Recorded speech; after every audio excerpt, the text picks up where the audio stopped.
It is tempting to tell you all kinds of interesting things about the life of this rather adventurous man. But here I must restrict myself to just those few biographical facts that you need to know in order to situate the book that we will discuss here. On Democracy in America, De la démocratie en Amérique. After the revolution of 1830, Tocqueville, who had finished his law study, decided to work in the service of a government that was controlled by the progressives, backed by the new rising industrial middle class. In a way, this was a choice against his own family. Later he said that this was a black day.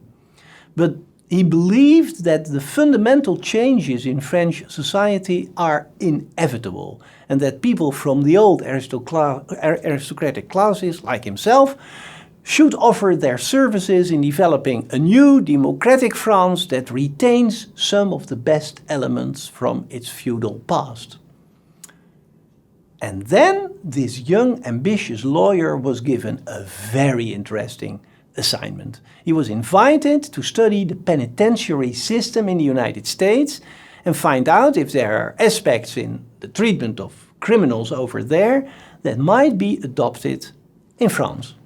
So, from May 1831 until February 1832, the 26-year-old Tocqueville and his friend Gustave de Beaumont traveled through the United States, visited prisons, talked to judges and lawyers and prepared their official government report. Back in France, they published the outcomes of their research in a book on the penal system in the United States and its applicability in France, and I can testify here that a copy of the first edition of that study is still in the drawer of his desk at the castle. But during that trip, Tocqueville had noticed and studied so much more than just courtrooms and prisons. And in 1835, he published the first volume of his 2-volume masterpiece, On Democracy in America. That book was an instant success, and from that moment on, Tocqueville was a name to reckon with in Paris intellectual circles. The second volume of the book appeared in 1840. 1 year before, Tocqueville had become a member of parliament, representative of the district of Vologne, where the village of Tocqueville can be found.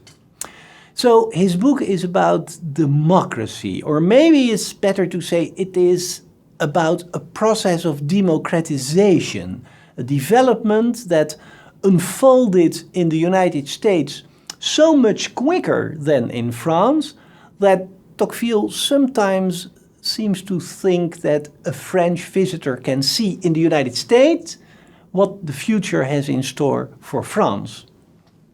There's a kind of futuristic ambition. Let us study the American democratic system, its assets, also its darker aspects, in order to better understand what lies ahead for us here in Europe and profit from that information. So democratization does not only refer to political processes. The change in politics is part of a more general movement into the direction of more equality between the members of society. The social conditions under which they live become more similar.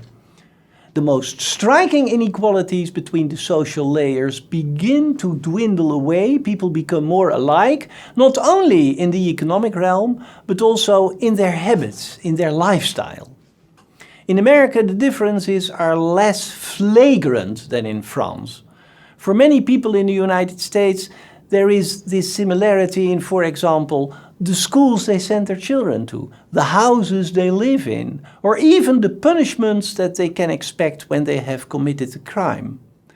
And Tocqueville says, although we here in France pride ourselves of living in the country of liberty and of equality, in the United States we can observe a degree of equality that we have not yet achieved in France. Well, that is to say, we are not there yet, but we may be moving in that same direction. Tocqueville observed social mobility, the possibility to move from one layer of the social ladder to another layer, in the upward direction and sometimes also downward. The Americans all hope that their children will climb the social ladder in what they see as the country of the great opportunities, but at the same time they are scared to death when they think of the possibility that their offspring will end up lower on that ladder. A society with a lot of social mobility offers opportunities, but it cannot guarantee the children of the rich that they will remain just as wealthy as their parents were. Modernity comes with a kind of fear of falling, and this was beautifully spelled out by Alain de Botton in a book aptly called Status Anxiety.